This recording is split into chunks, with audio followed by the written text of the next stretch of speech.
old house, probably 40-year-old house. It was galvanized metal, and it was absolutely full of lint and dripping water continuously out the rusted hole, the rusty bottom, because all the water settled. People say, "Where's the water come from?" Yeah. Well, don't they? oh, They they ask do. you. They do. Sometimes they'll say, "Where's Yep. all the water come from?" Well, If you got water in the flex hose, it droops down.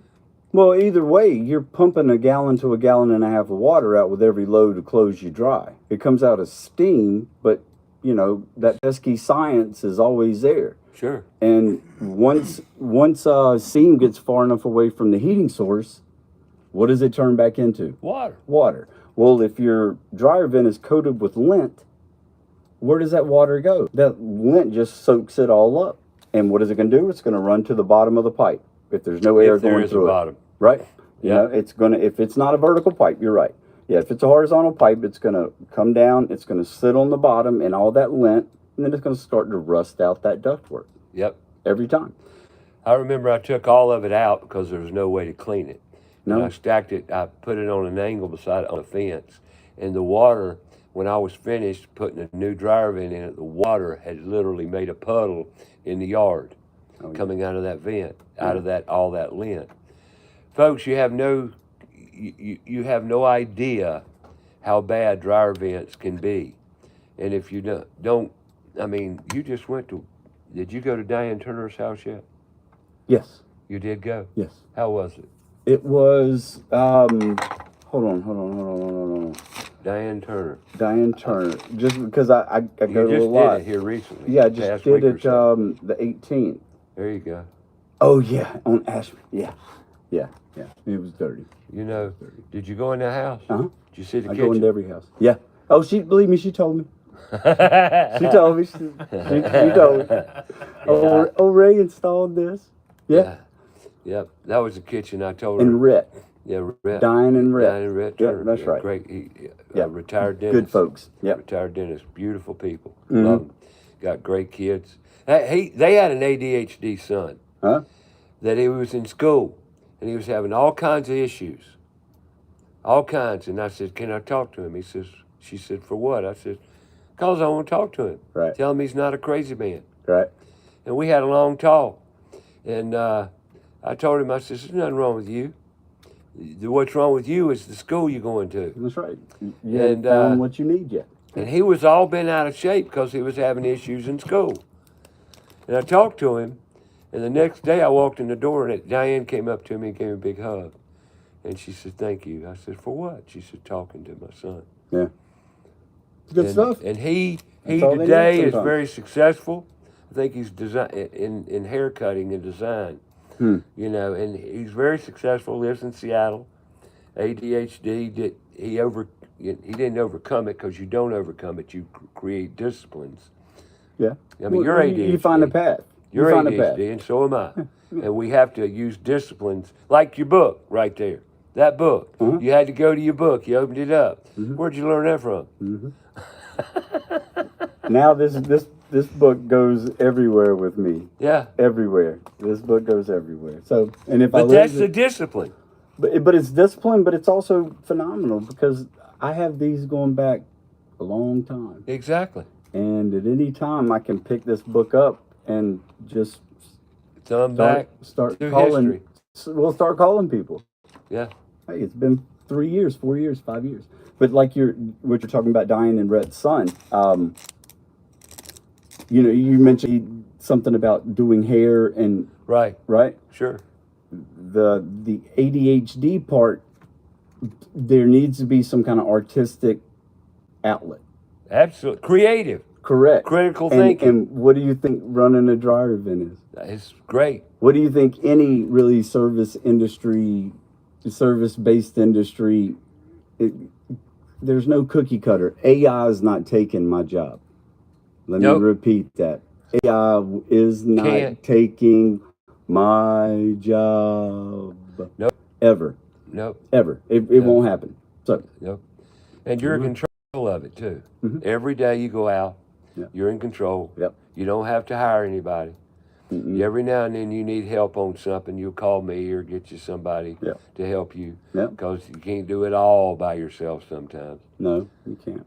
But hey, who knows what the future will hold? But the talent pool is kind of Slim. talent pool's a little shallow these days. And- Very shallow. and- That's little what bit. Put Tools in Schools is all about. Yeah, absolutely. You know, when you came to work with me, I Uh-huh. told you something. And I'm going to say this because it's important around the trades. You told me you hated, or you were afraid, you didn't hate. Mhm. You were scared to death of electricity. I didn't. Well, yeah, I didn't want anything to do with it. Not 220 volts. And But- anybody but- that, and- but that every knows day- anything knows but- 220 will hurt. It hurts you, it bites you, not across the kitchen or laundry room. It just, so you know, you have to have knowledge of electrical. You have to have it. And I told you that You have day. to. You do. I said, well, that'll short-lived.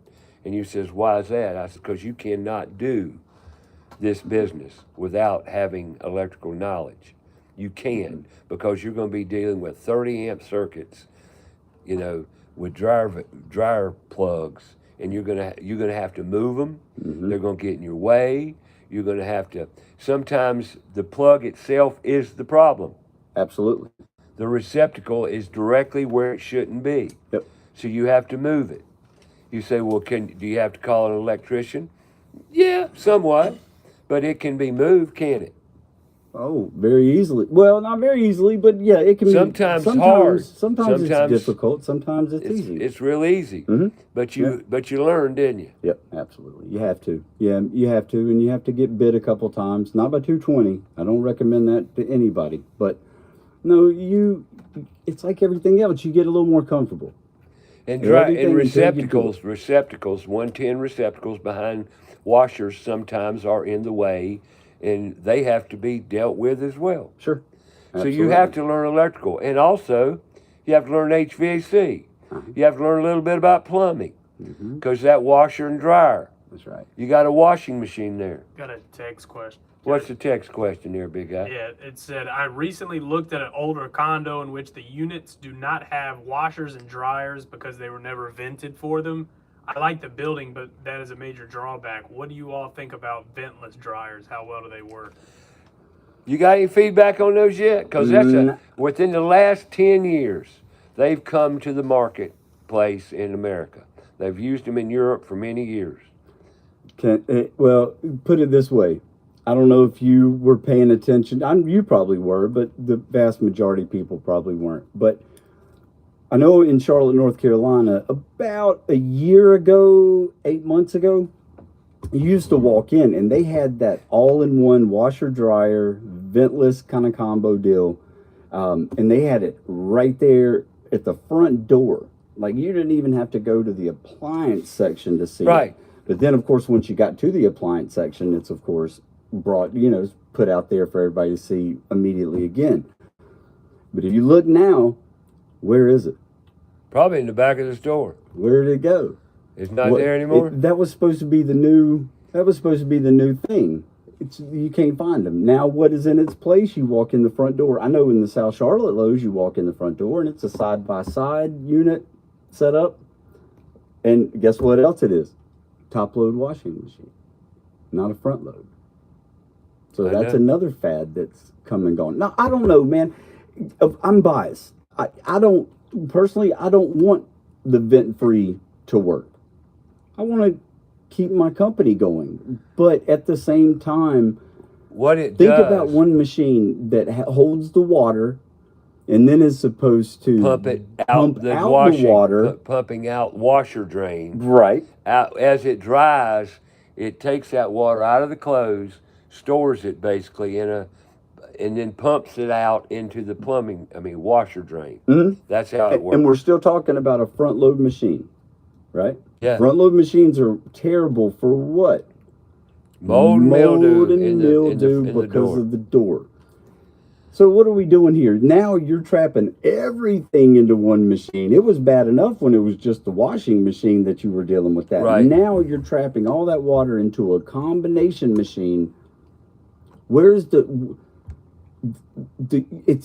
humidity has to go somewhere. It has to go Well, somewhere. it has to. It doesn't That's just why you disappear. can't have wet clothes without removing the wet, You right? can't. I mean, dry clothes without removing the wet. Pardon me. And You most can't have people- dry clothes unless you get rid of the moisture in the clothes, right? Mhm. Where does the moisture go? In a clothes dryer, it goes out the vent in steam. Mhm. You know, hot, moist air. That's the water getting out of your clothes. Okay. Well, if you've got a ventless dryer, where's it going? Right. Well, And that as you as a consumer say, well, they've already thought of that. It's appliance. It works. Yeah. Yeah, sure. and most people, Everything they sell you works, don't it? Yeah, you've sure. got a lot of people, Ray, that I'm not saying it doesn't, right, but I question it. right. Roddy Player It was may on the work the ship. first couple times. Huh? It may work the first couple times. Most people do when they decide they're going to do laundry. A lot of people do more than one load at a time, right? yeah. They'll just say, And some people do too large of a load. Mhm. You guys out there think, cram it all in there. No! Had to tell it. How many times you told somebody they're putting too much clothes in their dryer and A lot. that's why it's not a drying? lot, and they wonder why it's walking across the floor. Yeah. Because there's too many clothes inside of it. But yeah, if you that vent free thing, I think it may be great. It may work fine if you do one load of clothes. If anybody maybe a out there, day. if you anybody do out, multiple, yeah, no. because it takes so long to dry. Right, if you do multiple loads in one day, I don't understand how that moisture is ever truly getting out. It's not having time to evaporate. We have to have Don't make between sense. the loads. I don't think there. Now, if anybody out there is listening and you have one of the vent free dryers, Please let us know. let us know on Facebook, social media. Text me 704-712-4644. Let me know. You don't want to talk? I get it. Okay. You know, we got something against talking these days, and that's okay. But if you want to call The us, phone doesn't work either. well, our phone will work if you want to call in and leave and a I message. can relay. Yeah, and then you I can can relay that message on the air. 704-227-8986. But I'm curious. Mm-hmm. You know, I was curious. It's just like those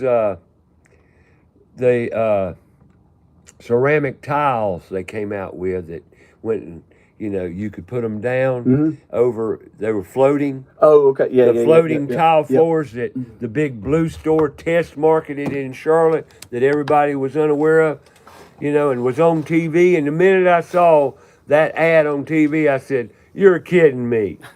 You think that's gonna work? You're out of your freaking mind." And I walked in the house one day, and the dude, I looked at the floor, and I could tell it was, you know, one of those floating ceramic floors. I says, "Man, this is great." He says, "What?" I said, "I get to listen to your floor crack today." He said, "What do you mean?" I said, "Sir, this is heavy." Had a stack unit. This is heavy. And the minute I move this, and I've got to move it to access the rear to fix the vent. Mhm. And I'm telling you straight up, I am not responsible for your floor because it's going to crack. crack. Well, now, how do you know it's going to crack? I said, because of common sense 101. It has no foundation. It has no foundation. And sure enough, I moved it and I heard a ding. There you go. I moved it again. Ding. There's your second one. Yeah. And that didn't stay on the market long at all. Mm-hmm. Yeah. And they had to come back and fix that floor, you know. But there again, that goes in the same category as that ventless dryer. Maybe. They may be great. I don't know. They But- may be. I on the YouTube channel, I get a lot of comments from the UK, stuff like that. Sure. You know, Australia. Uh-huh. Hey, mate, we don't have this issue. And look, Really? I get. Part of me wonders what they've gotten used to. You know what I mean? Oh, yeah, Like if yeah, if you've only traveled with a horse and buggy all your life, That's all you know. you don't know about a vehicle. Right.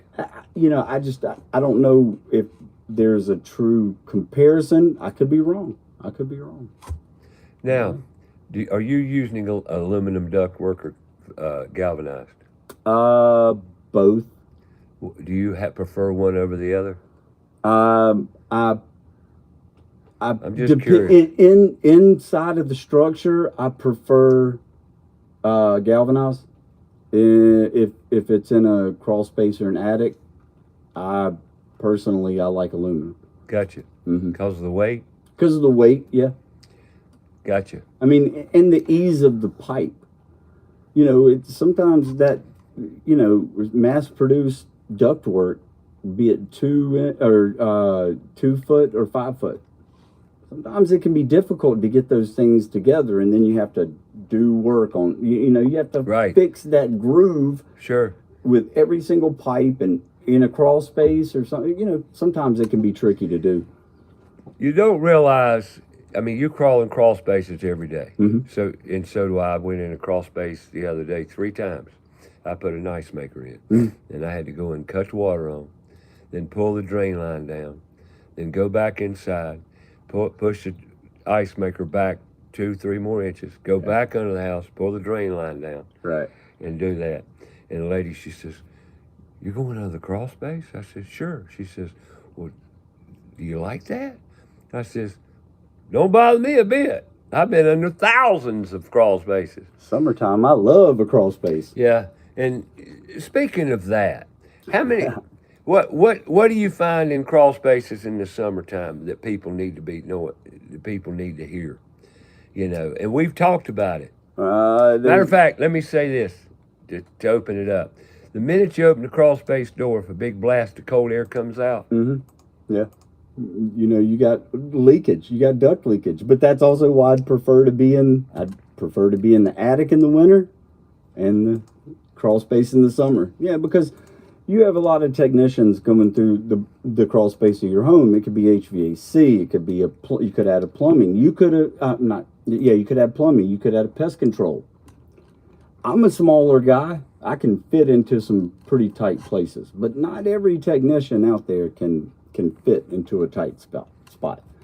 And that booty, that booty will knock those pipes down in a heartbeat, man. And so and disconnect ductwork from main plenums, and you be crawling along, and all of a sudden you get this blast of cold air, and you say, "Whoa!" Thank you. Yeah. As long as it's not a raccoon. That's right. Okay. And a lot of animals get into your crawl space, and that's why I tell people you need to have an inspection about once a year, and you can, like Kilo Pest Control, Kilo Exterminating Company. If they come out and do your exterminating or pest control service, they're going to go under there and literally tell you what they find when they come out. Mm-hmm. They give you moisture readings, 3 or 4, maybe up to 5 moisture readings, depending on the size of the house. And they also tell you if you've got issues such as disconnected ductwork, whatever. And what they're doing is pest control, but they're going to come out and give you a report on what they find. And the whole key to that is use the service companies like Steve. Mm-hmm. Like Steve here, he came out to fix your dryer, and you might want to say, whether it be him or another company, say, "Would you mind looking at and seeing what you see under there and letting me know if you see anything needs to be repaired, fixed?" I know I'm always taking videos of my work, not only to make YouTube videos, but to also show the customer. I don't mind taking pictures. If somebody says, "Hey, you know, I'm not getting out that vent." Right. If I'm not getting this or that or the other, do you mind snapping a photo? Of course not. Of course not. There you go. And we're going to talk about water condensation issues too, and water in flex duct. Flex duct. We ain't even brought that word up yet, have we? Mm-hmm. We ain't talked flex duct. Mm-hmm. We will. Come on back. There's a bunch of it in Charlotte. Yep. Lots of flex duct. That's that slinky looking stuff. Yuck. Not to be used. We'll be back. Let's talk about it.